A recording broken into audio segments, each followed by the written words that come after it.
Ravi de vous retrouver, chers téléspectateurs. Merci encore pour votre fidélité à ce rendez-vous consacré à l'actualité du football. Vous suivez Football Planet et c'est bien sûr sur Africa News, votre chaîne panafricaine. Sans plus tarder, voici les titres. La mobilisation générale après la mort de George Floyd résonne très fort dans le milieu du sport. Les footballeurs rejoignent le mouvement Black Lives Matter pour dire stop au racisme, un fléau qui pollue le milieu du sport, surtout du football. Le foot féminin à l'épreuve de la Covid-19, parmi les plus impactés, les femmes comptent sur la CAF pour changer leurs conditions précaires.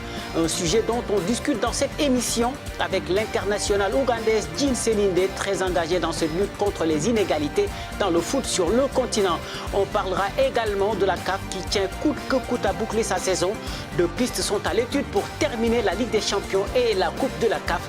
Les détails sont à suivre dans quelques instants. Voilà pour le sommaire, on développe tout ça juste après cette petite transition.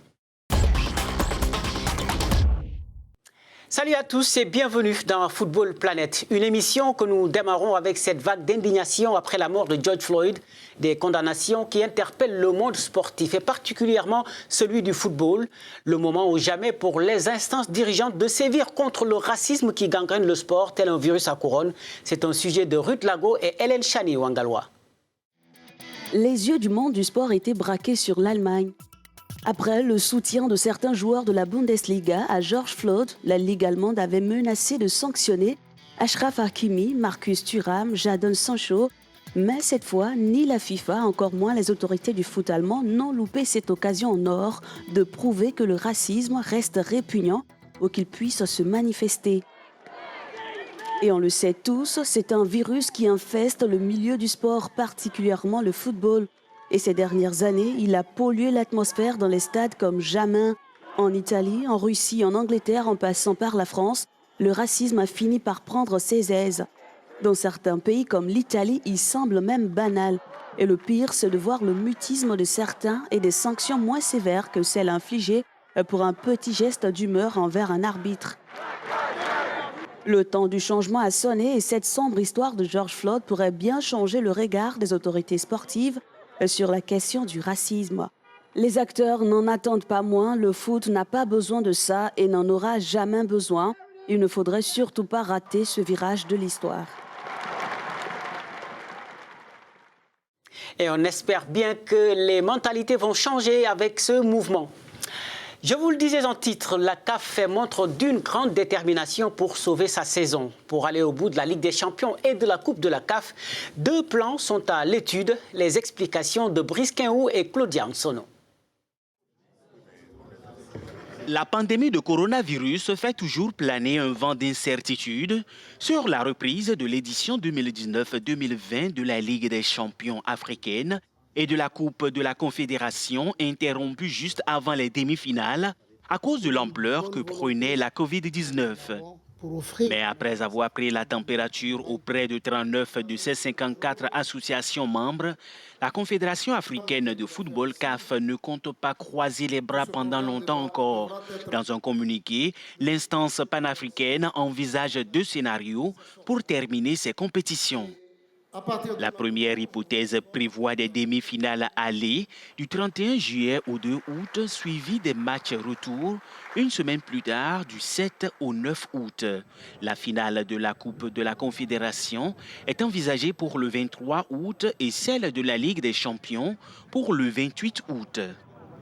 Le second scénario, moins optimiste, table sur des demi-finales programmées du 4 au 6 septembre, puis une finale de CDC le 23 septembre et celle de LDC le 25.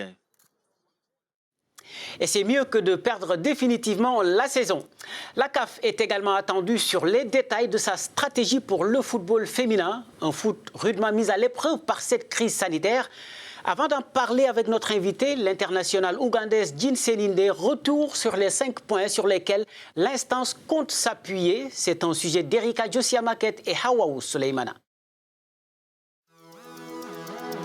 Manque de compétition continentale, absence de sponsors, conditions dérisoires, le football féminin africain va mal. Inutile de comparer avec celui des hommes, il est encore à des années-lumière. Mais les choses bougent petit à petit depuis quelques années. Des voix s'élèvent de plus en plus pour demander de meilleures conditions Et la révolution va peut-être bientôt commencer. Au niveau de la CAF, les lamentations des femmes ont trouvé un écho favorable. L'instance continentale s'est résolue à écouter la clameur et à lancer une stratégie pour sortir le foot féminin de sa misère. Un plan résumé en 5 points va désormais servir de socle au changement. Ces piliers sont le développement, les compétitions, la promotion, la professionnalisation, le leadership et l'impact social. Cette feuille de route est l'aboutissement d'un travail entamé depuis novembre 2019 et dont les détails devraient être connus sous peu. Un pas de géant et une lueur d'espoir pour les footballeuses africaines. Le combat qui s'annonce lent ne fait toutefois que commencer. Et c'est bien de savoir que ça bouge enfin pour les femmes. Et nous avons justement l'une de celles qui font bouger les choses. Elle s'appelle Jean Seninde, internationale ougandaise. Une femme très engagée dans la lutte contre les inégalités dans le foot et pour une plus grande considération des femmes qui pratiquent ce sport. Heureux de vous avoir dans cette émission, Jean. Ravi de vous avoir aussi. Alors Merci. tout d'abord, que pensez-vous de la façon dont le foot féminin a été traité sur le continent durant cette crise sanitaire?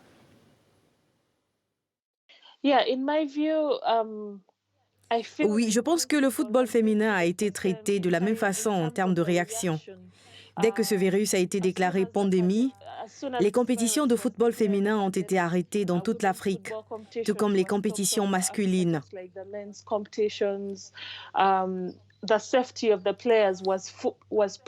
La sécurité des joueurs a été placée au premier plan et les joueuses ont dû s'entraîner à la maison comme les hommes. Alors en termes de réaction, j'ai donc l'impression qu'il n'y a pas eu beaucoup de différence entre le football féminin et masculin face à la pandémie. Alors presque partout, le foot féminin a été arrêté, pas forcément celui des hommes. Parleriez-vous de sexisme? On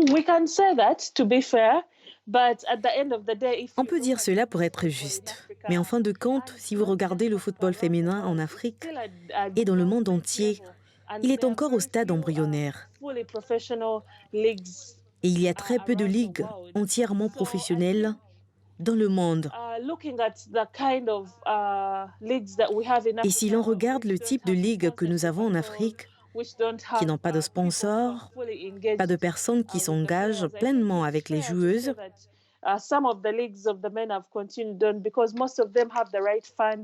je pense qu'il serait judicieux de dire que certaines ligues masculines ont continué à fonctionner parce que la plupart d'entre elles disposent d'un financement adéquat, même si elles sont également en difficulté. Beaucoup de gens contribuent à l'entretien de ces ligues.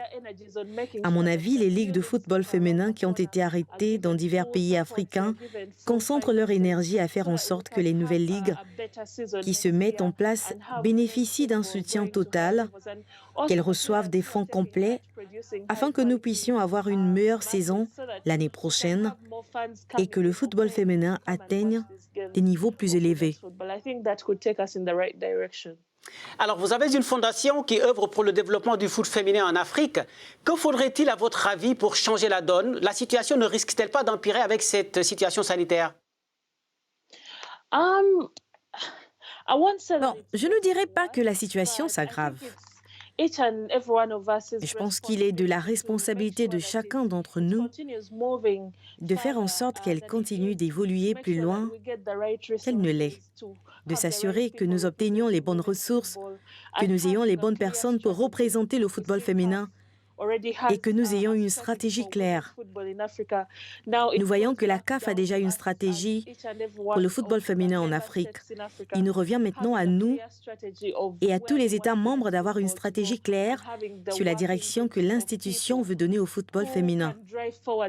Nous devrions utiliser les légendes du foot dans les différents pays pour faire avancer le programme du football féminin. Et nous avons aussi demandé aux joueuses de prendre position et de se faire entendre un peu plus, de demander ce qu'elles veulent, de dire que c'est ce que nous méritons et de ne pas prendre moins que cela. Que les lobbyistes tentent de demander un dialogue avec le gouvernement, les fédérations et les assemblées municipales pour s'assurer que le football féminin reçoive les sources adéquates. Je pense qu'il est essentiel de disposer d'une direction transparente, de personnes prêtes à rendre des comptes, de personnes qui poussent le football féminin dans la bonne direction, du système de bonne gouvernance. Alors, un combat difficile, mais pas impossible à remporter, n'est-ce pas? Oui, c'est sûr que c'est possible et il y a beaucoup d'espoir. À la CAF, vous pouvez voir qu'ils ont essayé de faire avancer et de mettre en place le football féminin. Maintenant, je pense que c'est à nous d'agir. Parfois, nous essayons de regarder l'autre et d'essayer de regarder les autres pour faire la bonne chose. Mais au bout du compte, c'est à chacun d'entre nous de rendre des comptes et nous n'avons pas à regarder l'autre pour faire ce qu'il faut. Nous devons nous demander ce que j'ai fait en tant qu'individu pour le développement du football féminin. Et si vous avez fait ce qu'il fallait, si vous essayez de faire avancer ce programme comme tout le monde, je pense que nous irons de l'avant. Merci beaucoup, Jean, et à très bientôt, j'espère. Merci. Jean Seninde, internationale ougandaise. Je rappelle que vous nous parliez de la capitale britannique, Londres. Et ça a été un plaisir de vous avoir dans cette émission. J'espère vous retrouver très prochainement pour parler de votre fondation et du développement du foot féminin en Afrique. Le continent a bien besoin de ce genre d'initiative et des femmes comme vous pour les porter. Merci encore une fois. Et c'est tout pour Football Planet cette semaine. Une émission à retrouver avec d'autres informations sur Africa News et africanews.com. Je vous souhaite une excellente semaine en compagnie de nos programmes. On se quitte sur ces très beaux clichés de la mobilisation des footballeurs contre le racisme. À très bientôt.